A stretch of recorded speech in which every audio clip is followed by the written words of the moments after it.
साझालो नमस्कार। म आज यहाँहरूलाई चलचित्र प्युरीको विषयमा केही जानकारी लिएर आएको छु। चलचित्र प्युरीलाई हामीले लामो रिसर्चपछि लगभग 1 वर्षको रिसर्च पछाडि चाहिँ हामीले चलचित्र प्युरी निर्माण गरेको छौँ।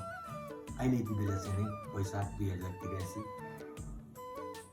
11 र 12 गते 11 गते भिआइपी सो र 12 गते 2 सो पब्लिक सो राखेका छौँ। दर्शक श्रोताहरूको एकदमै हर्ष उल्लास देखेका छौँ। हामी एकदम खुसी छौँ। विभिन्न ठाउँहरूबाट हामीलाई चाहिँ फोन म्यासेज आएको छ। चलचित्र प्युरी हामी पनि हेर्छौँ। तपाईँले चाहिँ गुरुङको संस्कार संस्कृतिलाई यसरी उठाएर चाहिँ बनाउनु भएको रहेछ। हाम्रो तर्फबाट पनि हामी सहयोग गर्छौँ र हाम्रो ठाउँमा पनि तपाईँहरूले चलचित्र प्युरी लिएर आउनु पर्यो भन्नुभएको छ र विभिन्न देश विदेशबाट पनि हामीसँग कुराहरू भइरहेको छ।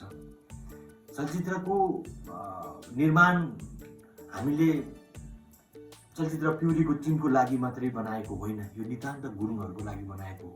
यसमा तपाईँले गुरुङको भाषा, संस्कार, संस्कृति र पहिचान के हो भन्ने बुझ्न सक्नुहुनेछ र जन्मदेखि मृत्युसम्मको संस्कार संस्कृतिहरूलाई हामीले समेट्ने प्रयास गरेका छौँ र विशेष गरी दाजुबहिनीको सम्बन्ध के हो, होइन, दाजुबहिनीको सम्बन्ध के हो त्यो विषयलाई उठाएका छौँ।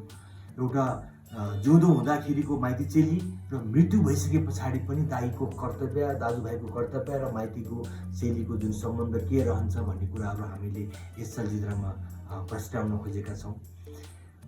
हामीले यो चलचित्र बनाउनुको मुख्य उद्देश्य भनेको हाम्रो पहिचानलाई, हाम्रो जातिको गुरुङको संस्कार संस्कृति भाषा पहिचानलाई संरक्षण गर्नु मात्रै नभएर आगामी आउने हाम्रा भावी सन्ततिहरूलाई पनि हाम्रो चाहिँ गुरुङको परिचय, हाम्रो पहिचान चाहिँ सिकाउनुपर्छ, बचाउनुपर्छ भन्ने हिसाबले हामीले निर्माण गरेका हौँ। त्यस कारणले पनि यो चलचित्र हाम्रो लागि मात्रै नभएर समग्र गुरुङहरूको लागि निर्माण गरेका हौँ र समग्र नेपाली चलचित्र प्रेमीहरूको लागि पनि हामीले निर्माण गरेका छौँ। एकदमै चलचित्रको स्टार्टिङ पिरियडबाटै विभिन्न किसिमका दुःख कष्टहरू झेल्दै अहिले चाहिँ प्रदर्शनको तयारीमा आएका छौँ। अहिलेसम्म पनि विभिन्न किसिमका उतार चढावहरू होइन भइ नै रहेको छ, तर पनि विभिन्न ठाउँहरूबाट चाहिँ हर्ष उल्लासका साथ तपाईँहरूले यस्तो राम्रो काम गर्नुभएको रहेछ, हामी पनि गुरुङ हुनुमा प्राउड गर्छौँ। त्यस कारणले हाम्रो तर्फबाट नै यहाँहरूलाई चाहिँ साथ सपोर्ट गर्न चाहन्छौँ। समग्र गुरुङको पहिचान बचाउनको लागि हामी पनि हाम्रो तर्फबाट आर्थिक सहयोग, नैतिक भौतिक सहयोगहरू हामी गर्न चाहन्छौँ भन्ने हिसाबले विभिन्न ठाउँहरूबाट हामीले चाहिँ आर्थिक सहयोग गर्नुभएको छ। तपाईँले मेरो फेसबुकको वालमा देखिहाल्नु भएको छ को कामबाट कसरी स्पोन्सरहरू आइरहेछ, सहयोग गरिरहनु भएको छ भन्ने हिसाबले, होइन। र अन्य मेरा टिमका साथीहरूले पनि पोस्ट गरिरहनु भएको छ। फरक तरिकाले फरक ठाउँहरूबाट हामीलाई एकदमै साथ सपोर्ट आएको छ। चलचित्रको चाहिँ टिकट पनि राम्रो सेल भएको छ। हामी 3 सो गर्दाखेरि हामी एकदमै हाउसफुल हुने हामी ढुक्क पनि छौँ, होइन।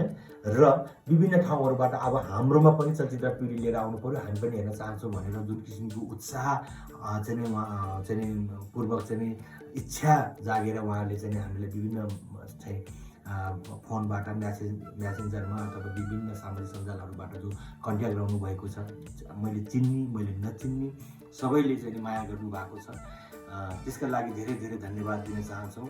र अब हामी 2083 वैशाखको 11 गते भिआइपी सो 31 बजे र 5000 माथि सहयोग गर्नुहुनेलाई चाहिँ हामीले सम्मान पत्रसहित सम्मान गर्नेछौँ र 1000 को चाहिँ एक भिआइपी सोको दिनमा चाहिँ 1000 को एउटा टिकट चाहिँ 1000 पर्नेछ र पब्लिक सोको दिनमा चाहिँ टिकटको जम्मा 500 रुपियाँ परेको छ। 500 रुपियाँ हाम्रो टिकटको प्राइस राखेको छ र विस्तृत जानकारी डिस्क्रिप्सनमा हेर्न सक्नुहुनेछ। Thank you very much. नमस्ते। जय प्युरी।